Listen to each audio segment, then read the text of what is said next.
ଆଜ୍ଞା ବିଜେଡିରୁ ରାଜ୍ୟସଭା ସାଂସଦକୁ ଆଣିକି ପୁଣି ବିଜେପି ସେମାନଙ୍କୁ ପଠେଇବା ବିଜେପିର କ'ଣ ନେତା ନାହାନ୍ତି? ସେଟା ବିଜେଡି ପଚାରନ୍ତୁ। ତାଙ୍କ ରାଜ୍ୟସଭା ସାଂସଦ ମାନେ ନବୀନ ବାବୁଙ୍କର ଏମିତି କ'ଣ ଖରାପ ଗୁଣ ଦେଖିଲେ, ବିଜୁ ଜନତା ଦଳର କ'ଣ ଏମିତି ଦୁର୍ବଳତା ଦେଖିଲେ, ସେମାନେ କାହିଁକି ବିଜେଡି ଛାଡ଼ିଲେ, ତା ଉତ୍ତର ବିଜେଡି ଦଉ ଆଗ। ନାଇଁ ସେଟା ଏକ ଦ୍ୱିତୀୟ କଥା ହେଲା ବିଜୁ ଜନତା ଦଳରେ ଆଜିର ଦିନରେ ଯଦି ପୂର୍ବ ସରକାର ଦେଖିବୁ 8ଟା କ୍ୟାବିନେଟ ମିନିଷ୍ଟର ପରା ସେମାନେ କଂଗ୍ରେସରୁ ନେଇଥିଲେ, ବିଜେପିରୁ ନେଇଥିଲେ।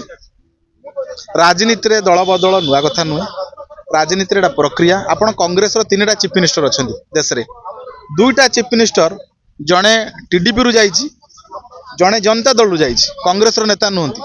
ତେଣୁ ପଲିଟିକ୍ସରେ ଏଟା ନୂଆ କଥା ନୁହଁ। ମୂଳ କଥା ହେଲା ଯେ ନେତା ରାଜ୍ୟସଭା ସାଂସଦ କରି ଗୋଟେ ଦଳ ପଠେଇଥିଲା, ସେ ଦଳ ସେ କାହିଁ ଛାଡ଼ିଦେଲା। ଏବଂ ମୁଁ ଏ ପ୍ରସଙ୍ଗରେ କହିବା ପୂର୍ବରୁ ନିଜେ ସୁଜିତ କୁମାର ମହୋଦୟ, ମମତା ମହନ୍ତ ମହୋଦୟ ଗଣମାଧ୍ୟମରେ କହିସାରିଛନ୍ତି ଆମେ କାହିଁ ଦଳ ଛାଡ଼ିଲୁ, ଆମ ଦଳରେ ଡେମୋକ୍ରାସି ନଥିଲା, ଆମ ଦଳରେ ଆମେ ଖୋଲି କଥା ହେଇ ପାରୁନଥିଲୁ। ଆଉ ତେଣୁ ସେମାନେ ଯେତେବେଳେ କହିସାରିଛନ୍ତି ମୁଁ କି ଉତ୍ତର ଦେବାକୁ। ସେମାନଙ୍କୁ ଆଉ ଥରେ ପଠେଇବାଟା ବିଜେପିର ତ ଭଲ ଭଲ ଲିଡର ଅଛନ୍ତି। ନାଇଁ ସେମାନଙ୍କ ଖରାପ ଲିଡର କି କ'ଣ? ବିଜୁ ଜନତା ଦଳ ଭାରତୀୟ ଜନତା ପାର୍ଟି କାହାକୁ ପଠେଇବ ସେଟା ତ ବିଜେଡିର କାହାକୁ ପଚାରିକି ପଠେଇବ ନାହିଁ, ସେଟା ଆମ ଦଳର ଇଣ୍ଟରନାଲ ଡିସିସନ। ଆମେ କେବେ ଅବଜେକ୍ସନ କରିଛୁ କି ଯେ ଆକୁ କାହିଁ ପଠାଲେନି ତାକୁ କାହିଁ ପଠାଲା? ହୁ ଆର୍ ଦେ